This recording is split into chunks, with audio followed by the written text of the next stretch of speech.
ಲೈಫಲ್ಲಿ ದೊಡ್ಡದಾಗ್ಬೇಕಾ? ಪ್ರಾರ್ಥನೆಗಿಂತ ಶ್ರಮವೇ ಔಟ್ಕಮ್ ಕೊಡುತ್ತೆ. Hi friend, watch till end. ಇವತ್ತು ಹೇಳೋ 4 ಮಾತಿನಲ್ಲಿ 4ನೇ ಮಾತು ಅತ್ಯಂತ ಮುಖ್ಯ. ನಿನ್ನ ಜೀವನದ ದಾರಿ ಬದಲಾಯಿಸೋ ಮಾತು. ಮೊದಲ ಮಾತು, ಅದೃಷ್ಟ ಯಾರದ್ದೂ ಶಾಶ್ವತ ಅಲ್ಲ, ಶ್ರಮ ಮಾಡಿದರೆ ಮಾತ್ರ ಫಲ ಶಾಶ್ವತ. ಎರಡನೇ ಮಾತು, ನಿನ್ನ ಗೆಲುವನ್ನ ನೋಡಿ ಜನ ಅವನಿಗೇನೋ ಲಕ್ ಅಂತ ಹೇಳ್ತಾರೆ, ಆದರೆ ಅವರಿಗೆ ಕಾಣೋದಿಲ್ಲ ನಿನ್ನ ಹಜಾರಾರು ಪ್ರಯತ್ನಗಳು.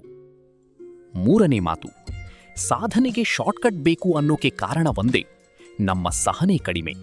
ಸಹನೆ ಹೆಚ್ಚಿದರೆ ಫಲವೂ ಹೆಚ್ಚುತ್ತದೆ. 4ನೇ ಮಾತು ಅತ್ಯಂತ ಮುಖ್ಯ. ಲಕ್ ನಿನ್ನನ್ನು 1 ಹೆಜ್ಜೆ ತರುವುದಿರಬಹುದು, ಆದರೆ ಶ್ರಮ ನಿನ್ನನ್ನು 100 ಹೆಜ್ಜೆ ತರುತ್ತೆ. ಅದೃಷ್ಟ ಬಯಸುಬೇಡ, ಶ್ರಮಕ್ಕೆ ಬದ್ಧವಾಗು. ಆ ಶ್ರಮವೇ ಒಂದು ದಿನ ನಿನ್ನ ಅದೃಷ್ಟ ಆಗಿ ನಿಲ್ಲುತ್ತೆ. ಲಕ್ ಹುಡುಕಬೇಡ, ಕೆಲಸ ಮಾಡು. ಕೆಲಸ ಮಾಡಿದರೆ ಲಕ್ ನಿನ್ನನ್ನು ಹುಡುಕುತ್ತೆ.